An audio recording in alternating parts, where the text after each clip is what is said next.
All right, everybody, welcome to another edition of What's What BR. We have another special guest with us today. We have Christian Engle from the Capital Area YMCA. Christian, how are you, man?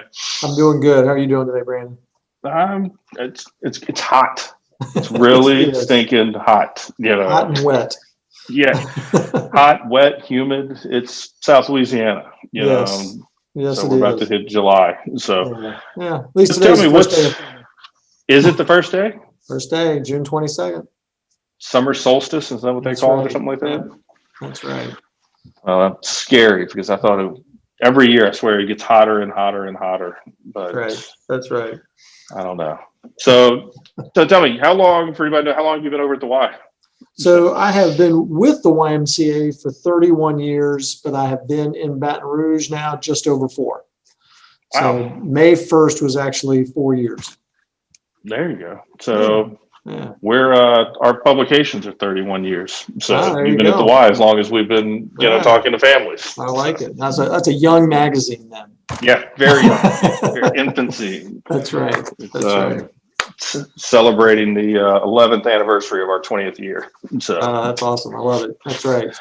So tell me, what's going on over at the Y these days? Like, Yeah. anything So new? yeah, well, you know what? It's just kind of all the craziness right now. I mean, we're so excited, one, just to kind of be reopened and kind of have everything kind of getting back to normal. Our members are coming back. We're getting a lot of new members as well. I think people are really beginning to engage in our health and kind of having a better perspective of what that means. Our swim lessons have exploded. Our youth sports programs are growing every day, which is kind of exciting for us. It's just more kids that we can serve as well. And then, we just recently announced a new initiative around foster care families. So we're really excited about that one as well. I did hear something about that. I wanted to talk. So what is this foster initiative, that Yeah. goes on? I read the highlights, but I Yep. figured I could get it straight from, the source. Yeah. So we started this conversation even pre-COVID. And then, of course, with all the craziness of COVID, it kind of tamped down, and then we're kind of bringing it back up. But we've been in conversations with DCFS for a couple of years on how we can better support them and support families in their systems. And I think the big catalyst for us was we wanted to make sure that, as with everything we do, but we really want to make sure that children and families have access to all the same things that every other family has access to, regardless of their ability to afford it. And I think that's what really sets us apart in the sense of being a facility that does health and wellness and youth sports programming, but we're also a 501c3 charitable organization. And so we do a lot of fundraising and a lot of initiatives around supporting families.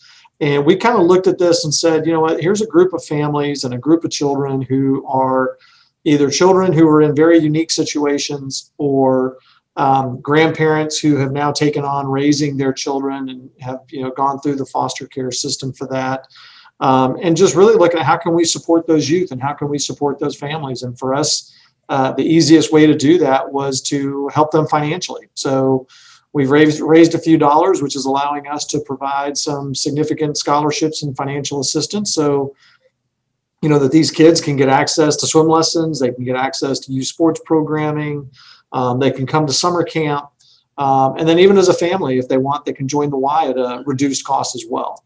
And all of that was really about trying to create some of that normalcy for kids that don't really have that normalcy in their everyday life right now.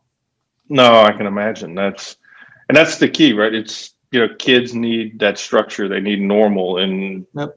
I don't think I think I can maybe get a twinge that maybe normal, is it going to come back? I don't know, but I can only, I couldn't tell you, it got sad. I saw it the first time. My daughter, she's 13 now, but she had an iPad in the middle of, this kind of pandemic. It was like leaned up against the wall, and she was on the floor and she was playing cards with somebody, that was, and I'm like, it's not normal. It's not right. You need to go see, where's your friend? And I bring it up just because I've just recently, just in the last probably 48 hours, I've had to go, I'll kind of go sit and I'm like, hey, what, you going to a friend, or you have a friend that can come over? Do I need to go pick one up? And she's like, no, I'm talking to him. And it's real quick if they kind of digressed back into some of this kind of even with the school year, just they're used to being alone and just talking, there, to where I think if you can get them into a sports program or some of these swim lessons, that it's got to make an impact in their life at the end of the day. And I think we sometimes, I think we devalue the impact of camp and or even just swim lessons in sports. I mean, it's so much more beyond just the activity or giving mom and dad a break. I mean, in reality, it's social interaction. It addresses all of the social and emotional issues that we talk about with kids today anyways. And it just creates that environment for them to be able to engage with people face to face. And then just even learning how to deal with, difficulties or to have fun with another kid versus doing it all virtually or doing it with the same kids in our neighborhood. That, you get that perspective now being around so many other different children than you are. And I just think that's important for all kids as they're getting that growing up. I mean, you and I got it growing up as kids. And then so many parents or families, as they had children, kind of became this protective group. And I do think we're now starting to see a new population of families that are coming out that really want their kids kind of engaged in their communities and activities. And I know we're seeing that with registrations. I mean, our programs, so many of our programs are filling up so quick, which again is a great thing. But, again, if you're a foster family, you're already in this negative world of financial situation, one, because you've taken on a burden that you maybe are or not prepared for. That you do get some subsidy, but that's really for daily stuff. That's not for all the fun stuff that other kids just get to do. So we're just trying to do what we can to try to help families, give them some financial relief so they can get their kids into an activity. And the beauty of it is if a family comes in, nowhere in our public system does it ever say that they're a foster child. So when they show up to swim lessons, they're just another kid in the system. None of our staff know. They're not designated in any way. They're just integrated into the group. And I think that's the other piece too, is they get a sense of normalcy. They get to come and, be a part of a group without being tagged as a foster child. Right. No, I think I heard somebody say the other day that, as parents with your younger children, that one of your jobs, as a parent is to get that child to engage to where other people want to be around that child, or that child's, having conversations with other people. I've just seen some people that sometimes they have their kid, they've got they're great parents and they're wonderful at what they do, but their kid, if you pull them more than 8 feet away, they close up, they lock down, they act out. And I think, and I kind of agreed with the guy. I think I would say I agree with him that, part of as parents, we need to, give the kids the structure. And some of that would be learning some of these skills and being able to go like, hey, this is a camp. You need to go here. It's going to be a whole bunch of people you don't know, but that's how you learn how to make friends. Yeah. My kids, so I have a son who's headed to Duke for law school and a daughter who's going into her senior year at LSU. And, they both grew up going to day camp. They both grew up going to resident camp. So we used to send them away for 2 weeks to go to camp. And they both to this day talk about how much that did for them and the ability to interact with others, socialization, to walk into a strange place and immediately know how to connect and make friends. And I think that's a skill set that if your child is always with the same pocket of kids and they move from, that same pocket just continues to move, they don't necessarily pick up that skill set of what if they're dropped off in an environment that's not the same. You hear about it all the time, kids that head off to college and are homesick and want to come home. A lot of that is they've never had that experience growing up. And so we think it's a powerful tool within the Y for kids to really experience what it's like to be somewhere where you've got to learn to make friends. I'd even say, I think it's important for the kids, but somebody told me, I read it, and they said, next time you get on an elevator, see what happens, see how fast you grab your phone, and you're just looking at your phone. You're not even interacting. When years ago, you'd make eye contact with somebody. You'd say, how are you? Where are you headed? What are you doing? We lose that. And I think what's scary, and I'm hopefully making a point here, if we were taught that as kids and we Yeah. grew up, I can remember, mentally, I'm going back as a kid where I can be like at the end of the street and some new kid rides up on his bike and we're like, Yeah. who are you? And we just Yep. folded them into the group, they That's just right. became part of us. But we learned that, as a kid, if some of these kids, if we take a foster child, we ripped them out of the good, bad, or different, the situation they were in, they've been taken out of it. Yep. They're put in with another group, another family that's, trying to, take care of them, love them, help them. And the family doesn't necessarily have the means, but it's like, hey, that kid doesn't want to go do anything. And they try, maybe we don't need to do other things. But it's like, no, you need to push, get them out, bring them to camp. We're going to help you financially. We're going to help them more. They're going to learn those skills. If we don't teach the skill, now we got just a whole bunch of, 15 years from now, we got nothing but adults in elevators looking down at their phone all day. Right. Yeah. I mean, you think about a child that goes into that environment that's in, let's say, a new neighborhood or a new community. Well, if they go outside, most people in the community know that they weren't there yesterday. So they're there today. Mm-hmm. So there's already something, odd or something a barrier they have to overcome in that community. So by coming to camp or to swim lessons or coming to participate on a sports team, everybody there is coming into a new community in a new environment. So you're not the outsider now. You're sitting on a pool deck with 6 other kids who are all sitting there for the first time with each other, or you're walking into a camp with 50 or 100 other kids that are all there for the first time. And I think that just relieves some anxiety. It takes some pressure off of that child. It allows them just to go and have fun and do arts and crafts and learn whatever, and maybe, even get some relief from all the other stress that goes on. And, the other side of this is really personal for me is that in my family, my sister has fostered 2 children and ended up adopting them eventually. But as I think about that, I know that they still deal with stuff today from just, that was 20 years ago, of just things that they dealt with as a 1-year-old, a 2-year-old, a 3-year-old, all the way up to the ages of 5 and 6 before they could get into a foster family. I think back, like, what if they could have gone to a summer camp during some of that time or had some normalcy in their life, even if it was for 6-7 hours a day. But I think all of that just alleviates a lot of that mental stress that I think sometimes as parents and adults, we just naturally assume that kids don't really have, but they do. They deal with that kind of stuff every day. Well, and I think, I don't know if I'm connecting or stretching, but it would seem, that child's been pulled out of their normal environment and we've put them into this foster home. And I'm not meaning to say, that we've stuck that label, like you said, on that they're a foster, kid, but they know the situation. Like, it's got to be a little bit, it's got to be hard for everybody involved. But and then when they're sitting in that house, or wherever they are, they're the child.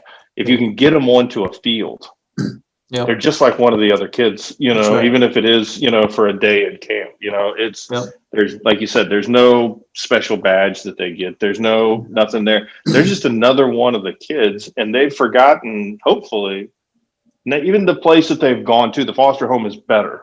Yeah. But it's still not home. I think that's something that for people to remember. I've personally been involved with, kids that have been in just horrible situations. Yep.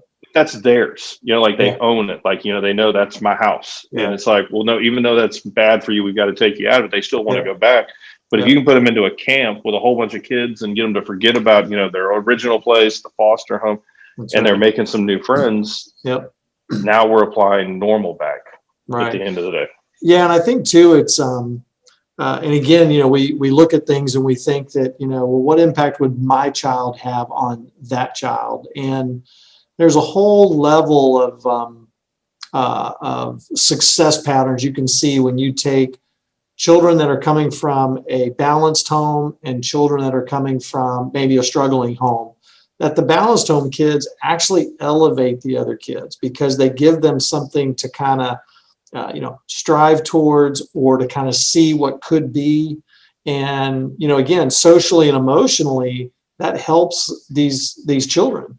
So I think anytime you can, we talk about things like, mixed income or kind of rich and poor integrating together. I think we discount too often the positive impact that has on people, especially children at a young age, that they get to be around other children who maybe have a more, kind of quote unquote normal life. That they can see that, they're just like me. They are interested in the same things I'm interested in. We can be friends. And it just relieves a lot of that kind of social emotional pressure that a lot of kids go through, whether it's at public school, private school, summer camp, whatever it might be, that interaction is so important for all levels of children's development. Absolutely. And I think it lets them be a kid for a little bit too, 100%. right? Yep. Every time, 100%. they've got, in that system, you've got, the caseworkers and the new family and, DCFS, everybody's wanting to talk to them, and everybody's checking, That's right. we had personally, I had, my brother passed a few years back unexpectedly. And I got to the point where I was so fed up with people asking me, well, how are you? How are you doing? What can I do for you? It's like, you can stop asking that question. Let's just Right. act like nothing happened for right now, Right. And that's, nobody's asking that, when they're in one of these programs or swim lesson or something.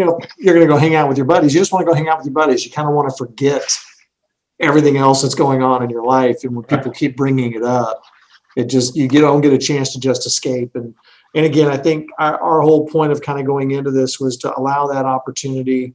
And then even again, from the parent perspective, they get to know that their foster child is in an activity, is out being around other kids, is having a good time. And when you think about if you're a grandmother who is now taking care of your grandchildren, I mean, that's such a whole different world from when you raised your kids to what you're dealing with now, to just have an opportunity to say, you know what, gosh, they can go to camp and have a regular day. This is going to be good. And then from the grandparents' perspective, they get a break. They get a chance to rest. I mean, I think about when I was 30, taking care of 2-year-olds and 1-year-olds, we were exhausted. If somebody came to me today and said, Christian, that, unfortunately I'm 53 now, but if I was 60 or 65 and said, hey, we need you to take care of your grandkids, that's a whole nother level of exhaustion than what I did when I was 30. So it just supporting the families all together. Yeah. Well, tell me, I think that's amazing, not to discount it, but I think we could go all day, kind of talking about it. And I think it's an awesome program, and, I'd love to hear how it kind of turns out, and hopefully everybody takes advantage of it. But I didn't want to get too far, along before I forgot. I wanted to find out, in another vein, but, from the Y's perspective, everybody's heard of, the YMCA. I think you've heard the song, you've driven past it, everything. Right. But there's a difference in, a YMCA membership versus like another just typical membership someplace else, right? Right. There's we like a little bit more. So, sure. Yeah. I'd like, I wanted to kind of, lob the softball up for you. Yeah, no, it's okay. Take that. It's a little bit different. Yeah, I appreciate that. Yeah. So I think, again, it's one of those things, and we say it all the time. And I think even in this, I think in every interview I do, I always try to make sure that I remind people that we are not the gym down the street. We are a 501c3 community service organization who's here to support the community. And do we do health and wellness? Yes. But we also do youth programs. We do sports. We do swimming. We do programs for minorities. We address food insecurity. We do swim lessons for special needs kids. We do tutoring and education. We just do so many different things. And when you're a member of the Y, like even if you're literally just a member to come in here and you want to run on a treadmill and go home, your membership fees help support all of that work. So you get to come in and participate in a group exercise class, but at the same time, knowing that you are also helping to support food insecurity or the foster care initiative or, teaching a child how to swim and different things like that, that to us, that's what makes it different. You're not paying a fee to, for somebody's profit making. You're paying a fee to have that money reinvested back into the community. And I think that is what I think separates us apart. It allows us to fulfill our mission. and just really allows us to kind of move our strategic plan forward and have some of these impactful moments that we're able to have with families and adults and seniors and everybody else in our communities. And we're also one of the few places that you'll find a lawyer and somebody maybe who's really down on their luck running on a treadmill next to each other. Yeah. You know, so again, you talk about that social and emotional. Well, they both get to kind of elevate each other a little bit. Yeah. So, No, that's, you know, and I was thinking about it while you're saying it. So it's like my membership, if I don't go, I didn't waste the money. I was donating, exactly for everybody. Yeah. If you don't go. You're still supporting what's going on and what the organization is trying to do, and the good work that we're trying to do, and those types of things. So yeah, and it's just kind of that different model, right? Like it's not about how much money can I make to go do with. It's what can we do as an organization that's going to be impactful to the community. Yeah. Well, that's what I was thinking. It's, the months when I join, when my membership, if I go, it's a gym membership. If I don't go, I don't feel bad and beat myself up. It was a donation to the Y. I could look at it, kind of whatever makes you sleep at night. Right. And we experienced that with COVID. I mean, our membership was so great, and we really think that kind of goes back to our community. But when we had to shut everything down for COVID and we were closed for 2 solid months, about 86% of our membership stayed. They didn't cancel their memberships. They kept them active because they knew we were doing childcare for essential workers. They knew we were doing food distribution. They knew that, police officers were bringing their children to the Y so they could go to work and they could bring their kids somewhere safe during, this whole kind of crazy time. So they knew they were supporting all that. And now they're turning around and they're watching us. A few weeks ago, we distributed 9,000 pounds of food in North Baton Rouge. So they get to look at that and go, I'm helping with that. I'm helping to support that. And so we get a lot of that feedback and a lot of people that talk about, that's kind of what the Y meant to them is, although it's where they come just for their Group X class or, their group power class or whatever it's going to be, they also know that they're teaching a child how to swim or they're doing other things that are impacting the community as well. Wow. I guess I'm glad I asked questions. That's a lot of, people probably don't realize it. They think, what's the place where you can go swim and do a class and, get on an elliptical, but there's a lot more going on. Sounds like outside the property line of the proper YMCA, than what people realize. Yeah. And I think, and that's really what we've been trying to do here in Baton Rouge over the last several years is really trying to change that voice in the community to get people to realize that, this YMCA has been here for 117 years. I'm sorry, not 117, sorry, 104 years. And I think people know we're here, but they forget that we're here because we've always been here, and it's just one of those things of just realizing that, just reminding everybody, one, the good work that we do, but also the impact that we have on our communities and the communities that we serve. And, most of the people that are listening to this or watching this would probably be reminded that they probably learned to swim at the Y as a child or went to camp at the Y as a child or their parents did. So many of our donors are people who they learned to swim at the A.C. Lewis Y in, the 60s or the 50s. And so for them, that's their childhood, and so they want to continue to see that go. And I think today it's people are starting to kind of, they're realizing that and remembering, those great stories they had growing up as kids as well. Wow. Well, that is definitely a differentiator between that and the gym. Yeah. Yeah. So yeah, it is. It is.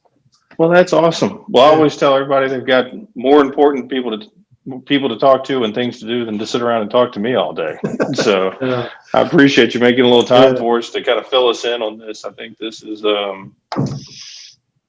important work that you guys are doing. I'd like to, kind of hear about it and not to forget, but let everybody know you still got all the summer camps, that people want to, if you're still looking, you've got some room over there, right? Oh yeah. Well, I mean, our camps are filling up quick. I mean, this has been an explosive year for that. We've got summer basketball and summer baseball kicking off right now as well. Swim lessons, of course, are running all year and all summer long. And Everything's taken off, and we're, I think slowly trying to get back to normal, whatever that new normal is going to look like. But so far, coming out of COVID and into 21, we've been very fortunate to have a majority of people kind of come back through our doors. A lot of great funding support, which has been really nice, which again allows us to do things like some of the special needs programming and foster care programming and different things like that. But we're excited about the future. So it's all been going well. Well, I can tell you it's been a roller coaster. I know from the first couple times that we met and talked was last year, and we were having conversations of like, is there going to be a summer camp? Like, how are we going to do a summer camp? Now we're at summer camp and we're, busting at the seams. That's right. So that's right. I remember I did kind of this, wave of like, there's no way this is actually happening to, there's no way this is going to last long to, oh my God, is this really happening to, okay, when is this going to end? And then now I feel like we're kind of coming out of it. Yeah. Let's hope so, right? Knock on wood. Let's hope. Yeah. Well, I appreciate all the work that you guys did. I've always said, there's never a playbook for anybody, to be able to do this. And you guys, I think, did a wonderful job and stepped up where we needed it. So thank you very much. We appreciate your support too. So thank you. Absolutely. Well, look, we'd love to have you come back, tell us more what's going on. And I appreciate the time. Yeah. Thank you. Have a good one. You too. All right. Bye-bye.